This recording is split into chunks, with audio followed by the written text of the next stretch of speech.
So tonight I want to speak to my colleagues, the honorable members of parliament, distinguished senators, and also the leadership of the judiciary and the leadership of the executive. God has been very fair to us. God has given us an opportunity to serve this country. But what we have done in return is that we have turned into animals. People who only cares about themselves. All we do is line our pockets. This country called Kenya is going through a tumultuous time. It is going through trying times. And the framers of our constitutions were very clear. They created separation of power between the three arms of government. They gave the judiciary the power of mercy. They gave us, legislators, the power of the purse.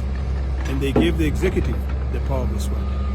But today, what we've experienced in this country is that the executive is being controlled by outside forces, specifically the IMF and the World Bank, coming up with policies which are so foreign, which end up destroying the integrity of our nation. They end up destroying the structures of our nation. I want us to remember that we are only in this world for a very short time.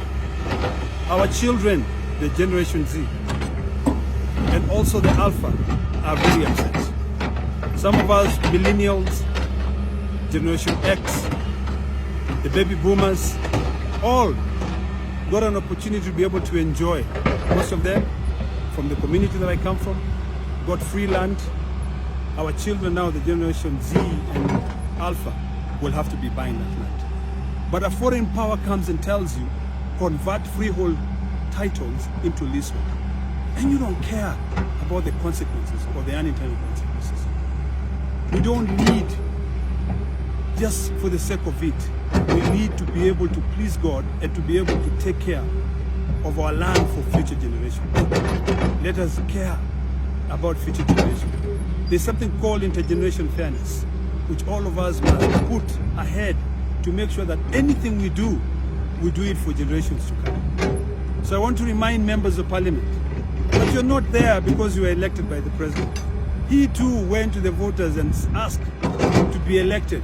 But the moment you get there, you know, and I know very well, and I want to look at you straight in your face.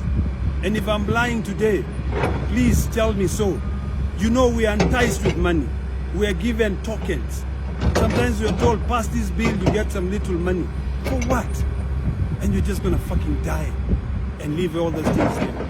In fact, you'll even take that money, you'll go buy the most expensive bottle of whiskey, drink it, go to the best restaurants, sometimes even go get a chick there. You know, and what happens? You fucking go and shit. The Generation Z are pissed off, and they have a right to be pissed off. I want you to also now please to our children to forgive us.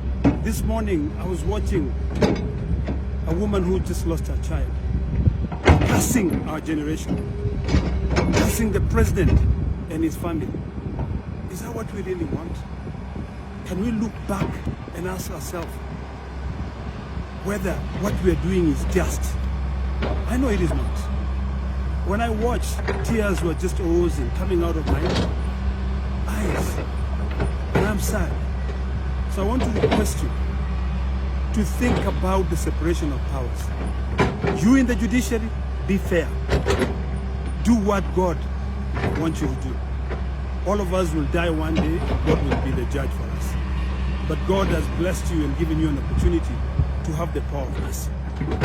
Make sure you interpret the Constitution properly. You in the legislative arm of government, my colleagues, let us think about the future of this country. Let us not just vote for the sake of voting. Let us stop this nonsense of worshipping our party leaders. Let us stop this nonsense of worshipping the executive, such that the Speaker of the National Assembly even stops the broadcast of a public body proceedings of the National Assembly. You stop them. You don't want them to be broadcast. Shame on you, Katangu. You're with me in the Senate. You know, it is ludicrous.